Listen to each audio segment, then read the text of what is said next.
Hi, I'm Anupam. Let's understand business.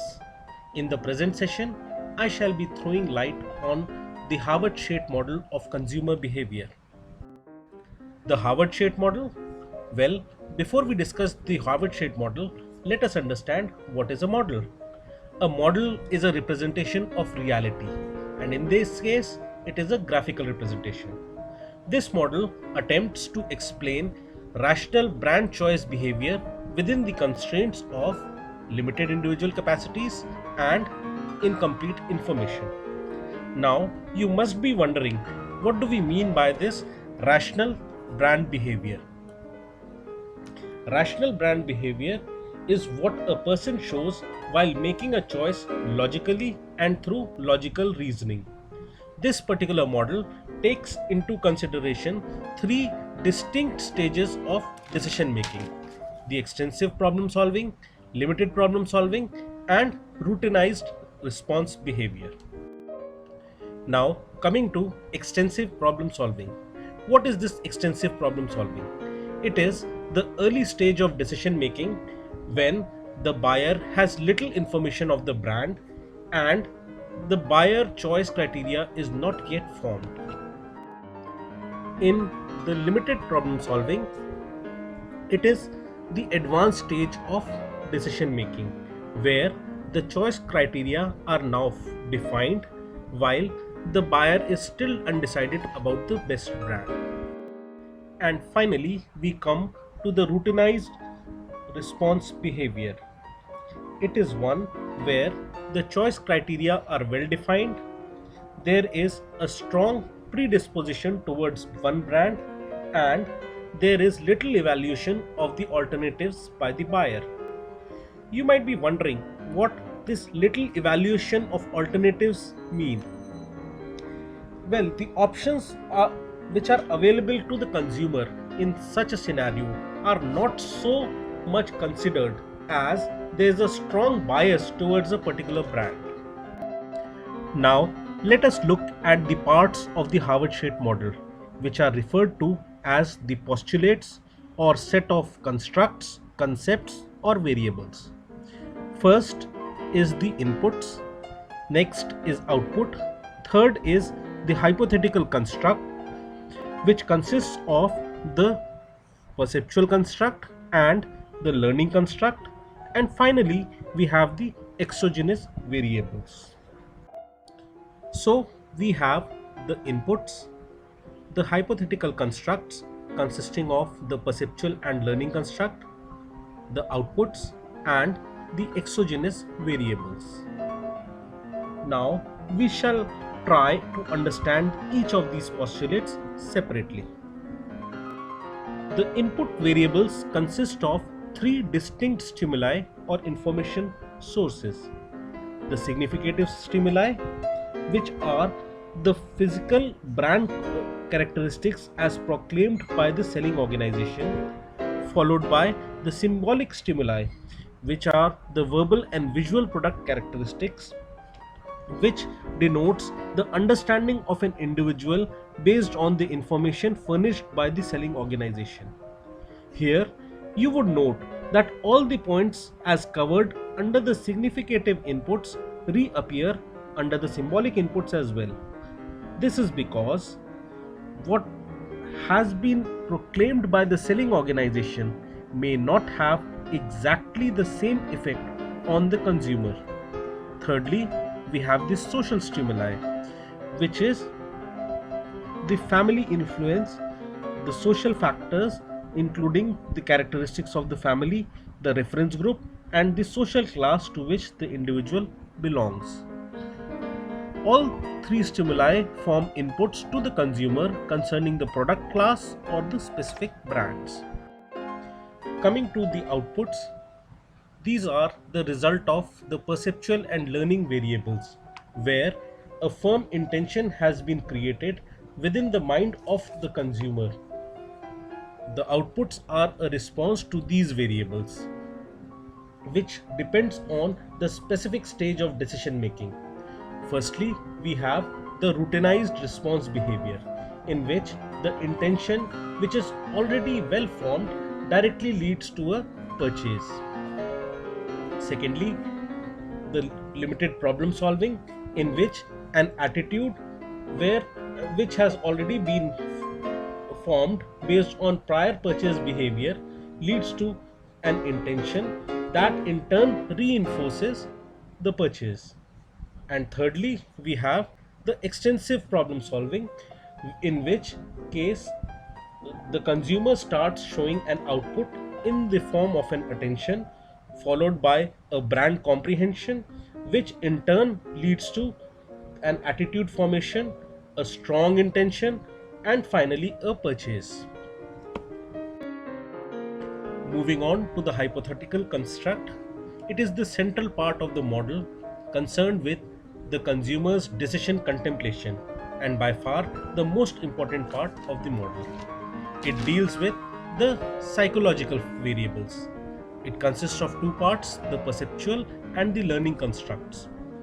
Interaction between the different variables in the perceptual and learning construct and other sets give this model its distinctive advantage. Perceptual variables are concerned with consumers' receipt of information from significative stimuli and social factors on one hand, while the consumer's understanding of the information on the other hand. So, let us look at perceptual construct. Perceptual construct pertains to the way individual deals with information. That is, how the consumer receives information, how he understands the information, the stimulus ambiguity. What is it? It is when the consumer does not understand the message from the environment. The perceptual bias, which is when the consumer distorts information received so that it fits his or her established need or experience. Before we move ahead, let us revise our concepts of perception. What do you see in the picture? An old man with white flowing hairs and beard, or a rider on a white horse gazing a lady sleeping by the riverside? The difference is perception. The process by which an individual selects, organizes, and interprets stimuli into a meaningful and coherent picture of the world. It is how we see the world around us, is what is perception. Since this model deals with perceptual bias, we need to understand what it is and how it gets formed. When it comes to the formation of perceptual bias, it starts from perceptual selection, where consumers subconsciously are selective as to what they perceive. Stimuli selected depends on two major factors: consumers' previous experience and consumers' motives. The selection depends on the nature of stimuli, expectations, and motives. While forming a perceptual bias, consumers show selective exposure, selective attention, perceptual defense, and perceptual blocking. Selective exposure is when consumers seek out messages which are pleasant, with which they can sympathize, and which reassures them of good purchases. Selective attention is heightened awareness when stimuli meets their need and consumers' preference to different messages and media, while perceptual defense and blocking are a mechanism which blocks out all the unfavorable stimuli. So, coming back to the model, let us understand perceptual construct. It pertains to the way individual deals with information, how the consumer receives information, how he understands information, which in turn leads to a stimulus ambiguity, when the consumer does not understand the message from the environment. He then goes for an overt search, which leads to certain amount of clarity, though ambiguity remains. What happens as a result is a heightened attention, leading to perceptual bias, which is when the consumer distorts information received so that it fits his or her established needs or experiences. Next, we come to the learning construct. In the learning construct, the consumer learns about the category, the consumer's goals, information about the brands, criteria for evaluation, alternatives, preferences, and buying intention.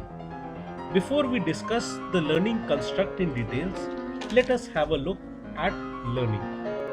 Learning refers to any change in content or organization of long term memory or behavior. Learning are the changes in an individual's behavior arising from experience, a process by which individuals acquire purchase and consumption knowledge and experience that they apply to future related behavior. Consumer behavior is largely a learned behavior. Learning is influenced by the importance, involvement, mood, reinforcement, and stimulus repetition. As per the Howard-Sheth model, consumer learns about criteria for evaluation, alternatives, category, preference, consumer goals, information about brands, and the buying intentions. Let's come back to understanding the learning construct. Once the perceptual bias has been established in the case of routinized response behavior, this bias leads directly to an intention to buy. In the case of limited problem solving, perceptual bias helps in brand comprehension. The satisfaction from previous purchases along with brand comprehension gives rise to an attitude towards the product, along with a fair amount of confidence, which in turn leads to an intention to buy. Lastly, in extensive problem solving, the perceptual bias helps firm up the buying motives, the choice criteria, leading to attitude formation, which gives rise to an intention to buy.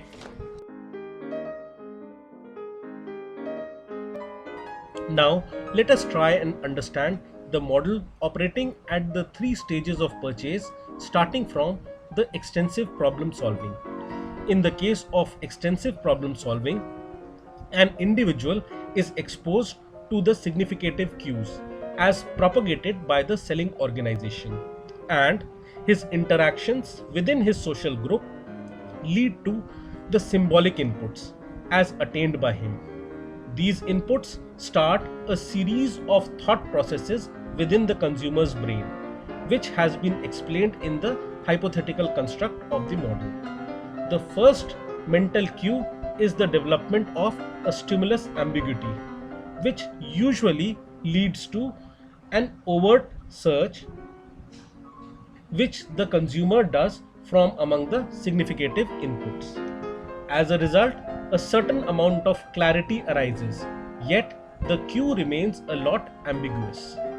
The whole process causes a mental attention, which in turn crystallizes in the form of perceptual bias. This perceptual bias helps in the formation of a choice criteria. The consumer now starts comprehending the brands, and a clear motive for the purchase arises. This motive reinforces an overt search, yet again, through which the consumer gains confidence on the brand. This confidence is yet another impetus towards an attention, as a result of which the intention towards an output is shown. The first and foremost output is consumers' attention towards the brand, which gradually moves on in the form of brand comprehension. At the same time, mentally, the consumer starts forming an attitude towards the brand, which also starts showing in the output. This attitude gets reinforced through the consumer's attention and brand comprehension, leading to an even stronger perceptual bias. This perceptual bias firms up the consumer's attitude towards the brand comprehension and choice criteria, leading to a reinforcement of his intention. These set of mental processes increases the level of confidence and pushes the intention towards a purchase. Now, let us try and understand the extensive problem solving with the help of a simple example. Let's assume that you go out to buy your first car.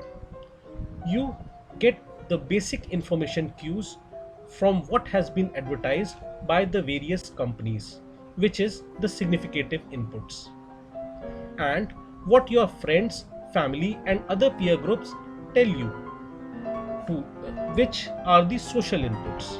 The significative and the social inputs create your own understanding about the products, which is the symbolic input. These inputs mentally create a stimulus ambiguity. That is, the information which you gather is more or less ambiguous. You conduct an overt search from the available literature and thus start forming an attention towards the product.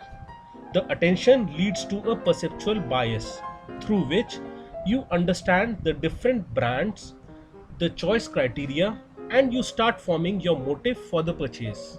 As you see in this picture, there are different car options available. Each has its own strength, own weaknesses. So you would start forming your criteria based on your level of understanding, your motive as to what you require for your first car.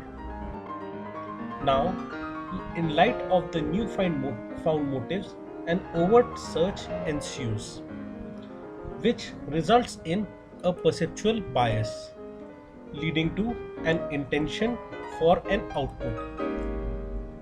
You now start checking out the various brands and models based on your mental attention, leading to a better understanding of the brands and formation of an attitude towards the various brands.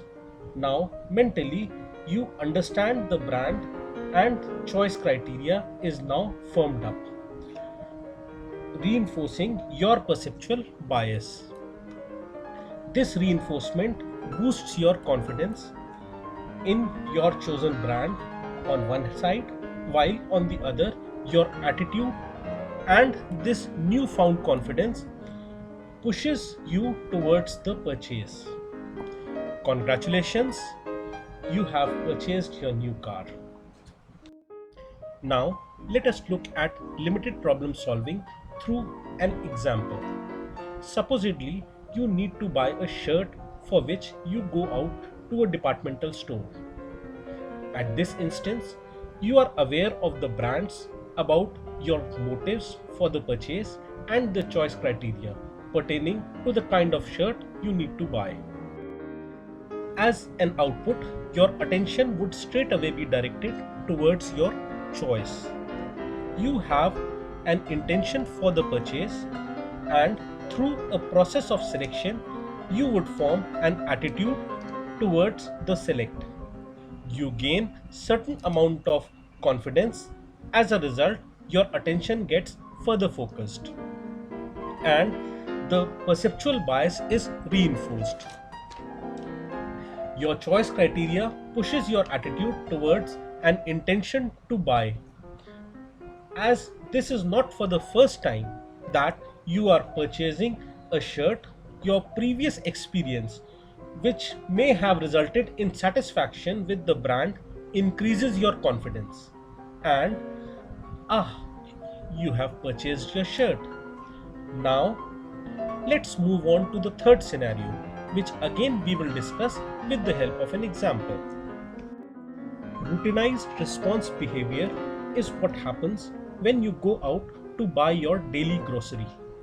The inputs are well entrenched, the perceptual bias is firmly in place, and you need not learn much to make your purchase. As an output, you already have an intention to buy a particular product. Your previous purchases have instilled sufficient amount of satisfaction, leading to your understanding about the brands available, and your attitude is firm towards it. This reinforces your confidence and you directly go out to buy.